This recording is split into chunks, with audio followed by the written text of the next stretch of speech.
आते हैं यह मित्र, देखते हैं सो ही रहा है अभी तक। आया उनको उठाते जगाते हैं, मित्र हम लोगों को सत्संग में जाना है, अभी तक तुम तो फ्रेश भी नहीं हुआ है, नहाया धोया तक भी नहीं। अब उठाया, जबरन तैयार किया, क्योंकि सत्संग का समय निकलता जा रहा है। उठाया, तैयार करते हैं, दोनों मित्र पैदल यात्रा करते हुए चले नानक देव जी महाराज के सत्संग सुनने। लेकिन सड़क सड़क जा रहे थे, एक जगह देखा बहुत विशेष पब्लिक एकत्र हुए पड़े। तो जा रहे थे, इन्होंने कहा कि एक बार मैं देख के आता हूँ, आखिर बात क्या है, इतना लोग कट पड़ा है। कई बार आप लोग भी कहीं जाना न करते हैं ना, कहीं जगह 100-50 आदमी इकट्ठा हो तो कई बार अंदर से इच्छा होता है, आखिर बात क्या है, इतना लोग कट पड़ा है। किसी से पूछ भी बैठते हैं आप लोग, आखिर बात क्या है। तो यह देखते हैं, कहते हैं मित्र मैं देख के आता हूँ, इतने लोग इकट्ठा है, देख के आता हूँ। गए देखने के लिए, तो वहां पर क्या था, एक मदारी खेल तमाशा भालू और बंदरों का दिखा रहा था। अब खेल दिखा रहा था जहां पर कि बैठने की सुविधा नहीं है, ऊपर से धूप भी आ रही है, वहां पर मशगूल है देखने में व्यक्ति। अब क्या होता है, यह मित्र देख रहा है कि अब नहीं आ रहा, जाएंगे सत्संग सुनने, लेट होते जा रहा है, क्यों नहीं आ रहा है। गया, जाकर कहते हैं मित्र क्या खेल तमाशा देखने में मशगूल हो गए हो, चलिए सत्संग सुनने जाना है। अब यह मित्र को बड़ी बुरा लगा, जिनको जबरन तैयार करके लेके जा रहे थे सत्संग सुनने के लिए, इनको बड़ा बुरा लगा। कहते हैं मित्र क्या है आप सत्संग करते रहते हैं, हाथ धो करके ही पीछे पड़ गए हैं मेरे, जाइए हमें नहीं जाना है सत्संग में, आपको जाना है और जाइए, हम नहीं जाएंगे। इतने सारे लोग देख रहे हैं तो इनको भी कहिए जाने के लिए, तब ना मालूम है। आप तो हाथ धो के ही पीछे पड़ गए हैं भाई, जिनके ऊपर जिनको अधिकार होते हैं ना, तो वो तो कुछ भी कर सकते हैं ना है। इनके तुम बचपन का मित्र था तो कह रहे थे, अब ये कहते हैं हमें नहीं जाना सत्संग में, आपको जाना हो जाइए। बेचारा निराश हो गए हैं, आए थे तो सत्संग सुनने, संत महापुरुषों के दर्शन करने, लेकिन भाग्य में नहीं था। इसलिए कहा है एक महापुरुषों ने, भाग्यहीन को ना मिले भले वस्तु को भोग, दाग पके मुख काग को होद पाक का रोग। कहते भाग्यहीन व्यक्ति को संत महापुरुषों का दर्शन या सुनने को नहीं मिलता है। किस प्रकार से, कहते हैं दाग पके मुख काग को होद पाक का रोग। कश्मीर में पक्षियों ने देखता है कि इसमें इतना सुंदर इस वृक्ष में फूल है, तो फल कितना सुंदर होंगे। तो वह पक्षी देखते हैं कोई नहीं, फूल है तो फूल से फल भी लगेंगे, वह देखते रहते हैं। समय आने पर फूल से फल भी हो गए, सोचा अभी कच्चा है थोड़ा पक लेने देते हैं, और जब पकेंगे तब खाएंगे आनंद से। और समय जब आता है तो वह फल भी पकना प्रारंभ हो जाते हैं, तब तक क्या होता है, होत पाक का रोग। तो वह जो पक्षी है, चिड़िया है, उनको पाक का रोग, मुंह में ना घाव हो जाते हैं, यानी पाक का रोग हो गए। अब होता क्या है, फल तो पका है, सीजन जब आया तो आम लीची तो पकता है ना, और उस समय अगर घाव हो जाए जानवरों को तो खा पाएंगे, मनुष्य भी नहीं खा पाते हैं कई बार। तो अगर मुंह में जख्म हो जाए, किस तरह के प्रॉब्लम हो जाते हैं। तो अब कहते होत पाक का रोग, अब उनको जख्म हो गया, इधर सीजन तो आ गए, फल जब है पक गए, अब टूट भी गए, सीजन संपन्न हो गए, तब उनका जख्म छूटता है, तब हाथ कुछ लगेगा उनको, मिला कुछ। उसी तरह से कहते हैं भाग्यहीन को ना मिले भले वस्तु को भोग। या यूं समझिए, कमा कमा के व्यक्ति बहुत धन दौलत को इकट्ठा करते हैं, बैंक बैलेंस, घर मकान दुकान सब बनाते हैं जीवन में, और सोचते हैं कि चलो वृद्धावस्था में आराम से बैठ करके खाएंगे, भजन करेंगे, हैं? लेकिन होता क्या है, खाएंगे आराम से, रहेंगे घर मकान में, होता क्या है, कई बार डायबिटीज हो जाते हैं, शुगर के पेशेंट हो जाते हैं, या ब्लड प्रेशर हो जाते हैं। जीवन प्रयत्न तो कमा कमा के एकत्र किया और सोचा वृद्धावस्था में बढ़िया से खाएंगे, मन में तो होता कि ये भी मीठा खाऊं, लेकिन उनको ये है कहीं मीठा कहेंगे शुगर कहीं हाई ना हो जाए। मन में होता तली चौकी चीजें खाएं, परोठा खाएं, लेकिन ये भी होता है कि कहीं ग्रिस्ट चीज खाएंगे तो ब्लड प्रेशर हाई ना हो जाए। ऐसा होता तो प्रेज हो जाते हैं। जीवन प्रयत्न तो कमा कमा के इकट्ठा किया, लेकिन भाग इनको ना मिले भले वस्तु को भोग, यानी भाग्य में है नहीं तो प्राप्त कहां से होगा, किस्मत में नहीं होते हैं कई बार ऐसे व्यक्तियों को। उसी प्रकार से बेचारा तो जबरन ले आ रहे थे सत्संग सुनने के लिए, संत महापुरुषों के दर्शन कराने हेतु, लेकिन रास्ते में ही अटक गए, आगे नहीं जा सके। अब बेचारा अकेले चले सत्संग सुनने। अब जो नहीं बात मानता तो क्या करेंगे, अकेले चले सत्संग सुनने गए, नमन करके बैठ गए पंडाल में। अब बैठ गए, जब तक नानक देव जी महाराज का सत्संग चलता रहा तब तक श्रद्धा पूर्वक बैठा रहा, सुनता रहा। जब सत्संग संपन्न हुआ तो जाने लगे पैदल यात्रा होते हुए। अब पैदल यात्रा होते हुए जाने लगे तो संजोग क्या हुआ, सड़क पर बहुत सारे ऐसे ईंटे पत्थर होते हैं, कील भी होते हैं। अब बेचारे के पैर में कील एक चुभ गया, जो सत्संग सुन के जा रहे थे संत महापुरुषों के दर्शन करके। अब इनके पैर में कील चुभा, रक्त निकल गए, अब पीड़ा ही हो रहा है। अब पट्टी छट्टी बांध शान करके किसी तरह से लंगराते चिंगराते गए घर को। अब वो जो खेल तमाशा देख करके लौट रहे थे, रास्ते में ही उनको दिखा जमीन में गड़ा पड़ा है, एक घड़ा है। तो उसको इसने देखा तो मन में, कई बार आप लोग भी यात्रा करते हैं, कहीं कुछ जमीन के अंदर में दिखता है, चाहे बेशक मट्टी का घड़ा ही क्यों ना हो, तो एक बार जरूर उसको देखने की कोशिश करते हैं, आखिर क्या बात है जमीन में अंदर में गड़ा हुआ है, अनजान जगह पर है। तो वह जा रहे थे यात्रा करते हुए, जो देख करके खेल तमाशा लौट रहे थे, तो देखा जमीन के अंदर में एक घड़ा गड़ा हुआ है। तो उसको निकाला तो उसमें विभूति राग भरा पड़ा था। तो उसको नीचे डोलते हैं, अरे नीचे गिराते हैं। जब नीचे डोला तो उसमें से एक सोने की सिक्का प्राप्त हुआ, उनमें एक सोने की सिक्का उसमें पड़ा हुआ था। अब इनको मिला, बड़ी खुश हो गए। अब खुश हो गया, ये सोने के सिक्का हमें प्राप्त हो गया। अगर सत्संग में जाते तो क्या मिलता हमें, अगर कहीं मेरा मित्र हमारे साथ होते तो बेशक मिला हम ही को था, इनमें से 50% अवश्य हम बांट के देते, क्योंकि हमारा मित्र है ना। लेकिन अब क्या हुआ, अपने घर नहीं जा करके अब चले गए मित्र के घर में ताने मारने के लिए। कई बार सत्संग में बैठे रहते हैं, ध्यान सुमरन सत्संग करते हैं, कई बार ऐसी परिस्थितियां आते हैं, दुख की घड़ियां आ जाते हैं, तो लोग दूसरे अड़ोस पड़ोस के भी कहने लग जाते हैं, इतना सत्संग पूजा करते हैं गुरु महाराज का, और फिर भी दुख आपके पीछा नहीं छोड़ता है। ऐसा भी बहुत सुनने को मिलता है। इतना दान करते, इतना भजन करते हैं, और फिर भी दुख। अब यह व्यक्ति जिनको सोने की सिक्का मिला था, यह चले ताने मारने के लिए मित्र के घर पर कि मित्र आप सत्संग में गए तो आपको क्या मिला, अगर हमारे साथ होते तो बेशक मिला हमें को था। अब गए, जाके कहते मित्र ये देखो हमें सोने की सिक्का मिल गए, धन मिल गए।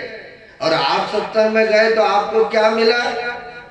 जैसे आप लोग यहाँ सत्संग में बैठे हैं तो यहाँ कुछ दिखता नहीं है कि ये मिल रहा है, ये मिल रहा है, लेकिन जो यहाँ आने से मिलता है अन्यत्र जगह जाने से पर्याप्त नहीं होता है। अन्यत्र जगह तीर्थों में या मंदिरों में जाने से वह नहीं मिलता है, क्योंकि चलता फिरता इसको तीर्थराज भी कहा गया है, संतों का समागम को। अब गए जाके ताने मारने लग गए कि मित्र आप सत्संग में गए तो आपको क्या लाभ हुआ, क्या फायदा हुआ? ये देखो हम लौट रहे थे तो हमको सोने के सिक्का मिल गए, ये लाभ हुआ। अगर कहीं मेरे साथ होते तो आपको इसमें से 50% बांट को देते, ऐसा कहा। अब इनको बेचारे के मन में चलने लग गए कि जो शुभ काम किया, पुण्य काम किया है, कभी किसी का दिल नहीं दुखाते हैं, जहां तक होता है परोपकार करते हैं, लेकिन मिलना तो हमें चाहिए। साधु महात्मा का दर्शन हमने किया, सत्संग मैंने सुना हो, यह धन तो हमें मिलना चाहिए था ना, किंतु इनको मिला जो कि शराब कबाब में जीवन व्यतीत करते हैं, लेकिन इनको पर्याप्त हो गया। ये ठीक नहीं हुआ। चलो नहीं मिलता अलग बात था, लेकिन साधु महात्मा के सत्संग सुन के आ रहे थे तो पैर में कील भी चुभ गया, पीड़ा हो रहा है, ये उल्टी बातें हो गए, ऐसे कैसे हो गए? ये ठीक नहीं। कई बार ऐसे भी होते हैं व्यक्ति धर्म काम करते करते कुछ अशुभ कर्म भी हो जाता है, और जब ऐसा कुछ अकर्तव्य कर्म होता है तो कई व्यक्ति ऐसे भी हैं धर्म काम करना ही छोड़ देते हैं। हमारे एक व्यक्ति था जो बड़े श्रद्धालु भक्त हैं, उनके घर में किसी तरह की घटना घटित हुआ और उनके पूरे फैमिली सत्संग ध्यान पूजा करना ही छोड़ दिया कि ऐसे अब नहीं करेंगे। जो ऐसे भी भक्त बहुत तो देखते हैं, लेकिन कहते नहीं करेंगे तो छोड़े भी नहीं है, कहते जब होगा समय तब करेंगे, ऐसे भी देखने को मिलता है। अब होता क्या है, इनके मन में चलने लग गए कि मैंने साधु महात्मा का सत्संग सुना, दर्शन किया, तो लाभ तो हमें होना चाहिए, किंतु लाभ के जगह पर हानि, पैर में कील चुभा। अब सोचते हैं कि चलेंगे उसी महापुरुष से पूछेंगे तो ऐसा क्यों हुआ। अब किसी तरह से बेचारा लंगड़ाते निंगराते आते हैं नानक देव जी महाराज के पास में, आकर के कहते हैं महाराज आपका दर्शन का फल यही है, आपका सत्संग सुनने का फल यही है, पैर में देखिए कील चुभ गया, रक्त निकल गया, पीड़ा हो रहा है। क्यों ऐसा? हमारा मित्र था बचपन का, उसे भी हम लेके आ रहे थे सत्संग सुनने, किंतु वो आपके चरण तक पहुंच नहीं पाया। जब रास्ते से लौट रहा था तो उनको धन मिल गया, यानी सोने की सिक्का मिल गया, और हम जब लौट रहे थे तो ये देखिए पैर में कील चुभाए है। क्या सत्संग सुनने का यही लाभ है? आप तो अंतर्यामी महापुरुष हैं, बताने की कृपा करें क्यों ऐसा हुआ।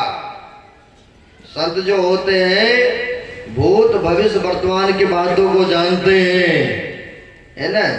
हमारे गुरु महाराज भी कहा करते थे कि भक्त लोग मेरे पास ऐसे सब इच्छा, ऐसे सब भावना लेकर के आते हैं, अगर मैं मन के बात बता दूं तो मेरे पास आना छोड़ देंगे, क्योंकि अंतर्यामी महापुरुष होते हैं। कैसे? जैसे शीशा की अलमारी होते हैं, क्योंकि वह साधन भजन सुमरण करके वह अंधकार आवरणों से पार हो गए हैं। अब जैसे शीशा की अलमारी होते हैं, आप लोग कोई भी सामग्री रखते हैं, सामान रखते हैं, बाहर से देख लेते हैं कि नहीं, हालांकि है आवरण शीशा का, लेकिन बाहर से सारा पदार्थ दिखते हैं। ठीक उसी प्रकार से संत महापुरुष भूत भविष्य वर्तमान के बातों को जानते हैं। मौज होते हैं संतों के, जब मौज होते तो प्रकट भी कर देते हैं। कई बार तो संतों से पूछते हैं कि हम आपका 2 दिनों से सत्संग दर्शन प्रसन्न सुमरण भजन करता आ रहा हूँ, लाभ तो हमें मिलना चाहिए, किंतु लाभ के जगह पर हमें हानि। ये देखिए पैर में कील चुभा और हमारा मित्र को धन मिल गया, क्यों ऐसा हुआ प्रभु बताइए आप। तो नानक देव जी महाराज ने कहने की कृपा किए कि जानना चाहते हो, सुनना चाहते हो? कहा हाँ महाराज, इसीलिए तो आया हूं आपके पास। कहा देखो, वो जो तुम्हारा मित्र है अगर कहीं शुभ कर्मों को करता, सत्कर्मों को करता, संत महापुरुष के चरण में आता, तो उनको बहुत सारे धन मिलना था, क्योंकि पिछले जन्म में भी उसने दान किया था, बहुत सारे दान किए थे, और उसी का फल स्वरूप है उनको इस जन्म में पर्याप्त होना था। लेकिन उसने गलत जगह जा करके गलत कामों को कर करके अपनी किस्मत को जला करके राख कर दिया है। अब वही जला हुआ राख घड़े में आज, क्योंकि वह आ रहा था अच्छी भावना लेकर के, अच्छी सोच लेकर के, सत्संग सुनने आ रहा था, लेकिन नहीं पहुंच पाया, लेकिन आज उनसे अशुभ कर्म भी नहीं बना है। इसी का फल स्वरूप है कि उनको थोड़ी सी धन लेकर के, नहीं एक सिक्का लेकर के उनको संतुष्ट होना पड़ रहा है। रही बात तुम्हारी, तुम कई दिनों से मेरे पास आ रहे हो, सत्संग सुनने, मेरा दर्शन कर रहे हो। अगर तुम सत्संग में आज नहीं आए होते तो तुम्हारी मृत्यु था मृत्यु, लेकिन तुम मेरे चरण में आए हो, मेरे शरण में आए हो, मेरे सत्संग में आए, इसलिए मैंने थोड़ी से कील चुभा करके तुमको मैंने जीवन दान दे दिया। श्री सद्गुरु महाराज की जय। तुम्हें मैंने जीवन दान दिया हूँ। अब देखिए सत्संग में जो कबीर साहब ने कहा था कि सत्संग में लाभ बहुत है, लाभ मिला कि नहीं मिला? लाभ दिख रहा है कि नहीं दिख रहा है? सत्संग में आने से लाभ हुआ कि नहीं? संत के यहाँ पर सिद्ध हुआ कि नहीं बचा? तो इसलिए कहते हैं इस सत्संग में लाभ बहुत है, थोड़ा नहीं बहुत। किसी के जीवन दान मिल जाए, यह शरीर में व्याधि रोग है, परेशान है, अगर उनसे छुटकारा मिल जाए तो लाभ हुआ कि नहीं हुआ? यहाँ पर तो जीवन दान मिल जाते हैं। तो इसलिए कबीर साहब कहते हैं सत्संग में लाभ बहुत है, तुरंत मिलावे गुरु से, लेकिन मूर्ख जन कोई सार न जाने, सत्संग में अमृत बरसे। कहते हैं सत्संग में अमृत की बारिश हुआ करते हैं। अमृत है बातों के बाद, अमृत है संतों के पास। जो संत महापुरुष यह अमृत प्रसाद आपको पिला रहे हैं, जो सच्चे दिल मन से पिएंगे तो अमरता को प्राप्त करेंगे, अमर हो जाएंगे। जन्म मरण का जो दुख है सबसे बड़ा तो यही ना दुख है। हमारे गुरु महाराज को होते हैं सबसे बड़ा दुख है तो जन्म लेना और मृत्यु को प्राप्त करना, अन्य आवागमन का चक्र सबसे बड़ा दुख है। और दुख किसी को पसंद भी नहीं है।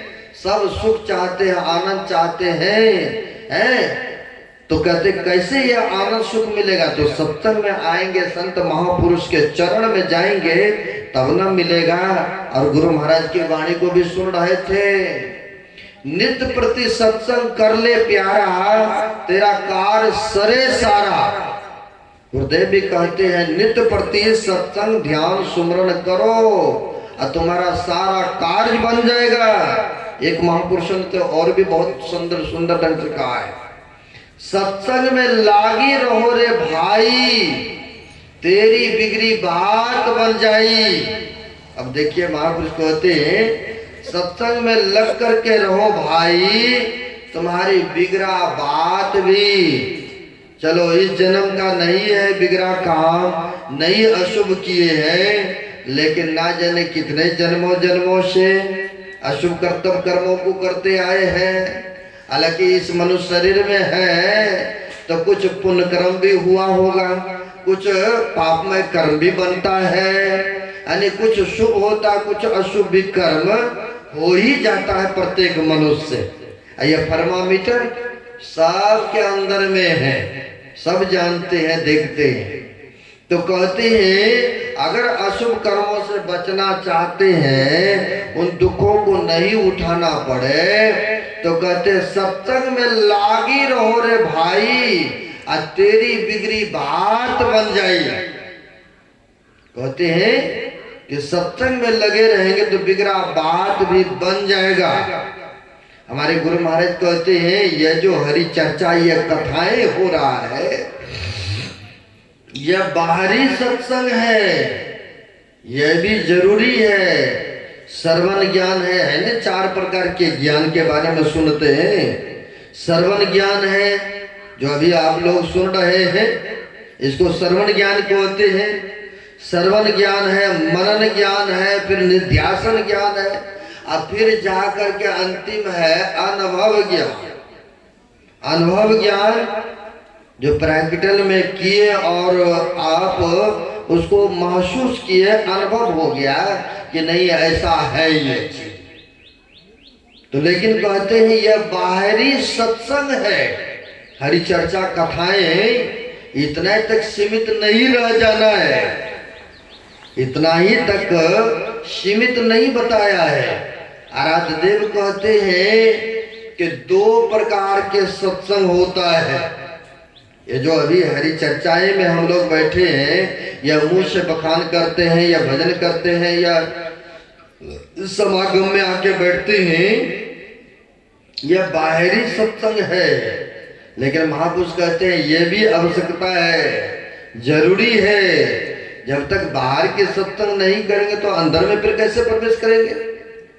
हमारे गुरुदेव ने बड़ा अच्छा कहने की कृपा की है पदावली में, धर्म कथा बाहर सत्संगा, अंतर सत्संग ध्यान अभंगा। कहते हैं यह बाहरी सत्संग में सम्मिलित हुए हम लोग जत्र तत्र एकत्र से, बाहरी सत्संग भी बहुत जरूरी है। और फिर इतने तक सीमित भी नहीं रहना है। कहते संत महापुरुषों से वह गुरु युक्ति लेकर के, दीक्षा भजन भेद लेकर के, तो कहते हैं आंतरिक सत्संग करना पड़ेगा। आंतरिक सत्संग भी करना पड़ेगा। जो सुन रहे थे, धर्म कथा बाहर सत्संगा, अंतर सत्संग ध्यान अभंगा। यानी अंतर सत्संग करने के लिए आपको ध्यान करना पड़ेगा, बाहर से मुड़ना पड़ेगा, बाहर से लौटना पड़ेगा। तो आंतरिक सत्संग कैसे करेंगे? तो हमारे गुरुदेव कहते हैं अंतःकरण को पवित्र करने के लिए कैसे, कौन सी केमिकल है, कौन सी ऐसी जड़ियाएं हैं। तो गुरुदेव कहते कोई ऐसा तीर्थ नहीं है, कोई ऐसा धाम नहीं है जहां गए और अंतःकरण पवित्र हो जाएंगे, ऐसा नहीं कहा। तो फिर क्या कहा है? कहा कहीं जाने की आवश्यकता नहीं है। करना क्या है? तो कहते हैं धर गर्दन मस्तक सीध साध, आसन आसन है, अब बैठ के चकुमुख इष्ट मानस जब ध्यान है, अब प्रेम नेम सो करत करत मन शुद्ध हो, अरे हाँ रे में ही और आगे को कहो सुनो चित्त सो। गुरु महाराज कहते हैं कहीं बाहर जाने की जरूरत नहीं है कि वो तीर्थों में, वो धामों में गए और आपके अंतःकरण पवित्र हो गए, शुद्ध हो गए, ऐसा नहीं कहा है महापुरुषों ने। तो क्या कहा? कहा धर गर्दन मस्तक सीध साध। यानी जो सुन रहे थे मानस योग के बारे में, मानस जप, मानस ध्यान की प्रक्रिया जो बताए हैं, इसी के द्वारा आपके अंतःकरण पवित्र होगा, स्वच्छ होगा, निर्मल होगा। तो कहते हैं धर गर्दन मस्तक सीध साध, आसन आसन है। यानी एक आसन से देर तक बैठने की आदत लगाना चाहिए। चाहे आपको जिस आसन से सुखद मालूम हो, आनंद मालूम हो।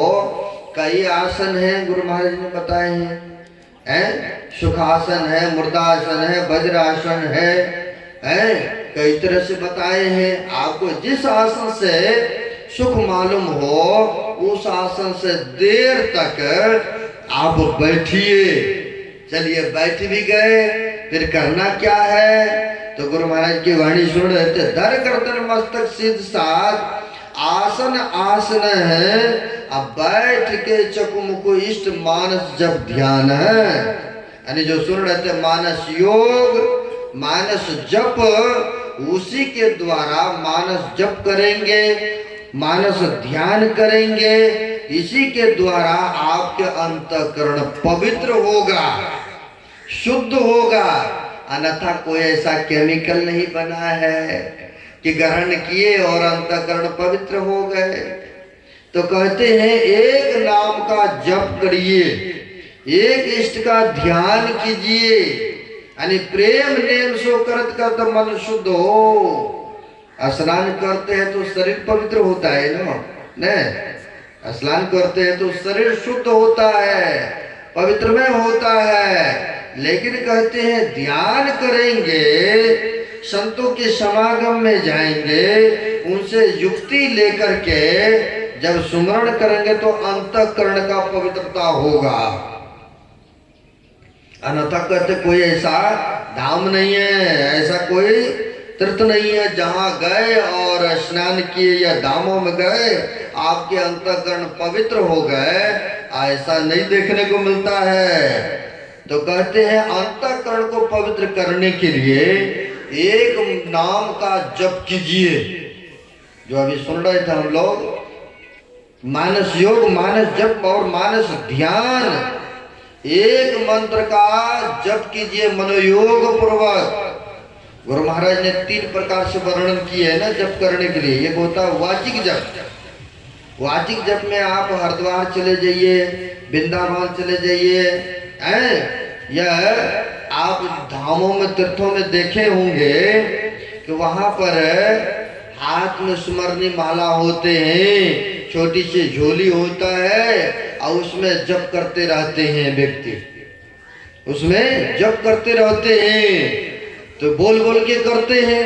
लेकिन महापुरुष कहते हैं ये तो वाचिक जप हुआ और उनसे कई गुना लाभ आपको उपांशु जप में है, जो कि आपकी जिपियाएं हिलना ठोरे पटपटा रहा है, उससे भी कई गुना लाभ मानस जप करने से होता है, ये ना मनोमय करना होता है। तो कहते हैं मनोमय जप करना है, और फिर कहते फिर मानस ध्यान, किसी महापुरुष के, पवित्र महापुरुषों का आप उसे मानस पटल पर लाइए, उनको मानस ध्यान कीजिए। कहते हैं मानस ध्यान करने से लाभ क्या होता है? तो कहा है महापुरुषों ने, मूल ध्यान गुरु रूप है, मूल पूजा गुरु पांव, मूल नाम वचन है, मूल सत्य सत्य स्वभाव। कहते हैं मूल नाम गुरु वचन है, मूल ध्यान गुरु रूप है। जो हम लोग गुरु महाराज का ध्यान मानस ध्यान करते हैं, मूल पूजा तो यही है। और भी कहा है महापुरुषों ने, गुरु की मूर्ति मन में बसाइए और जो इच्छा सोई फल पाइए। जो मानस ध्यान इस तरह से करते हैं तो सारे मनोरथ पूर्ण हो जाते हैं। जैसे गुरु द्रोणाचार्य का एकलव्य ने ध्यान किए थे ना प्रतिमा बना करके, तो देखिए जितना अर्जुन नहीं थे प्रांगत, उससे कई गुना एकलव्य हो गए थे आगे। तो कैसे हुआ? तो ध्यान करने से हुआ ना गुरु रूप का। तो वही कहते हैं नानक देव जी महाराज भी, गुरु की मूर्ति मन में बसाइए, जो इच्छा सोई फल पाइए। जो इच्छा करते हैं बहुत सारा मनोकामना पूर्ण होता है। और जो बताए हैं दोनों दृष्टि धारों को जोड़ने के लिए ज्योति योग की क्रिया जो बताए हैं दृष्टि योग करने के लिए, जब तक गुरु के चरण में नहीं जाएंगे तब तक यह ज्ञान नहीं हो सकता है। इसलिए सच्चे सदगुरु हम लोगों को मिला है। एक नाम का जप कीजिए, एक रूप का ध्यान कीजिए और सत्संग में आना चाहिए। जो संतों से युक्ति प्राप्त कर लिए हैं, नित्य प्रति सत्संग ध्यान करते रहेंगे तो कहते हैं यह लोक और परलोक दोनों सुखद होगा, मंगलमय होगा। समय भी अधिक हो रहा है, करीब 10:15 हो चुका है। आगे नहीं बढ़ूंगा। अब अपराह्न कालीन विशेष करके जो भी है ज्ञान का प्रसाद वितरण करने का कोशिश